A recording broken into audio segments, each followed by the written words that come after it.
오늘은 한 막내 며느리의 이야기를 들려드릴게요.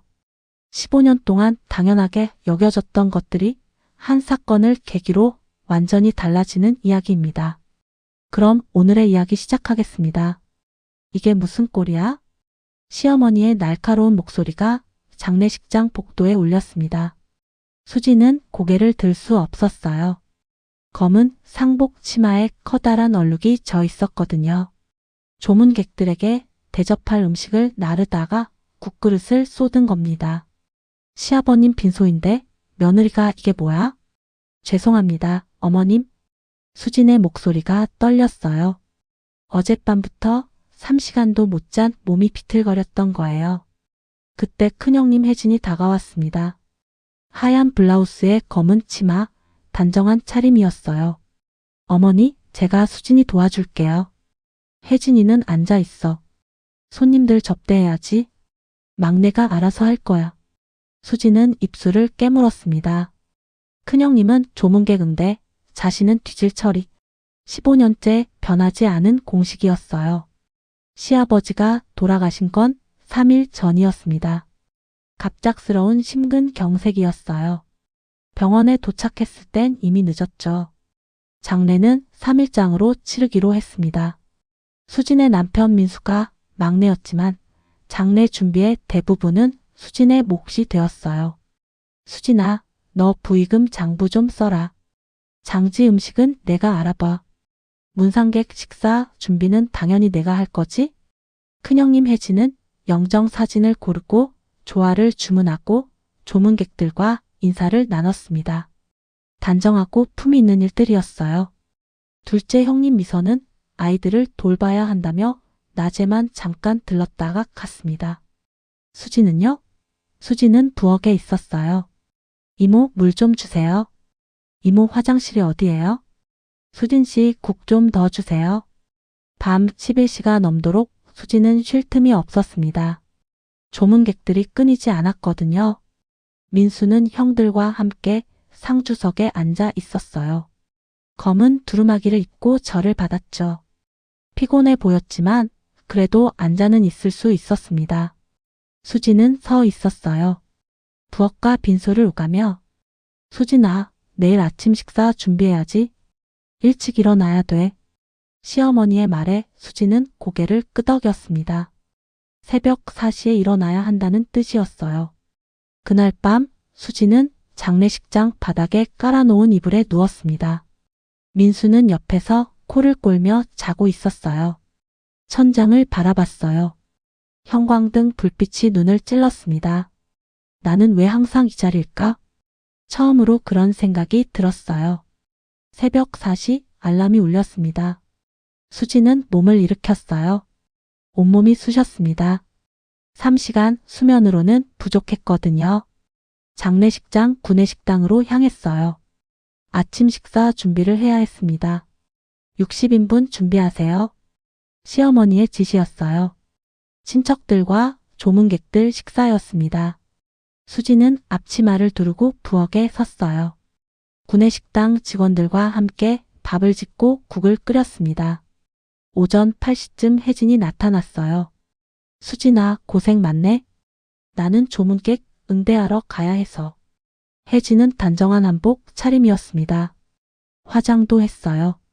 우아해 보였죠. 수지는 땀범벅이 된 앞치마 차림이었어요. 식사가 끝난 건 오전 10시였습니다. 설거지까지 하고 나니 11시가 넘었어요. 수진 씨, 점심 준비는요? 구내식당 직원이 물었습니다. 점심요? 오후 1시까지 80인분 준비하라고 하셨는데요. 수진의 다리가 휘청거렸어요. 손을 벽에 짚었습니다. 수진아. 민수가 달려왔어요. 수진이 쓰러지기 직전이었습니다. 괜찮아요. 잠깐 어지러워서. 병원 가자. 안 돼요. 점심 준비해야 해요. 지금 내 몸이 더 중요해. 민수가 처음으로 목소리를 높였어요. 과로와 수면 부족입니다. 이대로 가다간 큰일 나요. 의사의 진단이었어요. 며칠만 푹 쉬세요. 일은 다른 분들이 하시고. 수지는 링거를 맞으며 천장을 바라봤습니다. 민수가 옆에 앉아 있었어요. 아내의 손을 잡고요. 미안해. 뭐가요? 내가 너한테만 맡겼어. 형수님들은 편하게 계시는데 수지는 대답하지 않았어요. 15년 만에 처음 듣는 말이었거든요. 이제부터 달라질 거야. 내가 어머니한테 말할게. 괜찮아요. 원래 이래 왔잖아요. 괜찮지 않아. 민수의 목소리가 단단했습니다. 병원에서 돌아온 수지는 상주석 의자에 앉았습니다. 민수가 고집했거든요. 아픈 사람은 쉬어야 해요. 부엌 일은 구내식당에 전부 맡겼어요. 추가 비용이 들었지만 민수가 자기 돈으로 냈습니다. 시어머니가 불편한 기색을 보였어요. 그럴 필요까지야. 어머니, 수진이가 쓰러졌어요. 더 무리하면 큰일 나요. 혜진이 거들었습니다. 그래도 집안 장래인데 며느리가 일을 해야지. 그럼 형수님이 하시죠. 민수의 한마디에 혜진의 얼굴이 굳었어요. 나는 조문객 응대를. 그건 아무나 할 수 있어요. 부엌일도 며느리 일이면 형수님도 며느리잖아요. 장례식장이 조용해졌습니다. 장례의 마지막 날이었습니다. 아침 일찍 연구차가 도착했어요. 관을 옮기고 장지로 향할 준비를 했습니다. 수지는 상주복을 입고 조용히 서 있었어요. 민수가 옆에서 부축했습니다. 혜진은 조문객들에게 인사하느라 바빴어요. 미선은 아이들 때문에 먼저 장지로 갔고요. 수진아, 시어머니가 다가왔습니다. 네, 어머님. 고생 많았다. 수지는 귀를 의심했어요. 15년 만에 처음 듣는 말이었거든요. 몸은 좀 어때? 괜찮습니다. 앞으로는 좀 쉬어라. 내가 쓰러지니까 내가 얼마나 놀랐는지 아니? 수진의 눈시울이 붉어졌습니다. 시어머니가 수진의 손을 잡았어요. 내가 너한테만 너무 의지했나 보다. 미안하구나. 하관이 끝나고 사람들이 흙을 한 삽씩 뿌렸습니다. 수지는 멀리서 지켜봤어요. 몸이 아직 완전히 회복되지 않았거든요. 민수가 다가와 우산을 받쳐줬습니다. 봄비가 부슬부슬 내리고 있었어요. 괜찮아? 응. 집에 가면 푹 쉬어. 오늘 집에서 음식 준비. 구내식당에 다 맡겼어. 걱정 마. 수지는 남편을 바라봤어요. 15년 만에 처음으로 든든하게 느껴졌습니다. 하관이 끝나고 사람들이 떠나기 시작했어요. 혜진이 수진에게 다가왔습니다. 수진아, 내가 미안해. 네?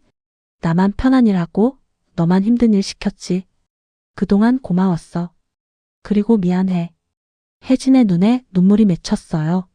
장례가 끝나고 3개월이 지났습니다. 수진의 몸은 완전히 회복됐어요. 회사도 다시 다니기 시작했습니다. 어느 일요일 오후 시댁에서 가족 모임이 있었어요. 오늘은 내가 준비할게요. 혜진이 먼저 부엌으로 갔습니다. 나도 도와줄게. 미선도 따라 들어갔어요. 수지는 거실 소파에 앉아 있었습니다. 민수가 옆에서 차를 따라줬어요. 이상하다. 내가 앉아 있으니까. 원래 이게 정상이야. 시어머니가 수진 옆에 앉았습니다. 수진아, 요즘 회사는 어때? 괜찮아요, 어머니. 너무 무리하지 마. 건강이 제일 중요해. 수지는 고개를 끄덕였어요. 부엌에서 혜진의 목소리가 들렸습니다. 이거 어떻게 하는 거야? 나도 모르겠는데. 시어머니가 일어나려 했어요. 제가 갈게요. 수진이 먼저 부엌으로 갔습니다. 혜진과 미선이 멍하니 서 있었어요. 고사리를 어떻게 묻히는지 몰랐거든요. 이렇게 하는 거예요. 수진이 자연스럽게 가르쳐줬습니다. 역시 수진이가 최고야. 우리가 너무 모르는구나. 혜진이 쑥스러워하며 웃었어요. 일주기 제사였습니다. 이번에는 큰형 집에서 했어요. 혜진이 주도적으로 준비했습니다. 수진은 일찍 도착해서 간단히 도왔어요. 강요가 아닌 자발적으로요. 수진아, 고마워. 내가 도와주니까 훨씬 수월하다. 형님도 많이 늘으셨어요. 저녁 제사가 끝나고 음복을 할 때였습니다. 시어머니가 잔을 들었어요. 여보 잘 계시죠? 며느리들이 다 컸어요. 이제 걱정 안 하셔도 돼요. 수지는 조용히 잔을 들었습니다. 마음이 편했어요. 15년 만에 처음으로요. 장례식장에서 쓰러졌던 그날이 있었기에 지금의 평화가 있었습니다. 때로는 무너져야 다시 설 수 있다는 걸 수지는 배웠어요. 그리고 목소리를 내야 한다는 것도요. 마이너스 마이너스 마이너스. 여러분, 오늘의 이야기 어떠셨나요? 가족이라는 이름으로 한 사람에게만 모든 짐을 지우는 건 사랑이 아닙니다. 괜찮지 않으면 괜찮지 않다고 말해야 해요. 무너지기 전에요. 오늘 사연이 도움이 되셨다면 구독과 좋아요 부탁드려요. 다음 사연에서 또 만나요. 행복하세요.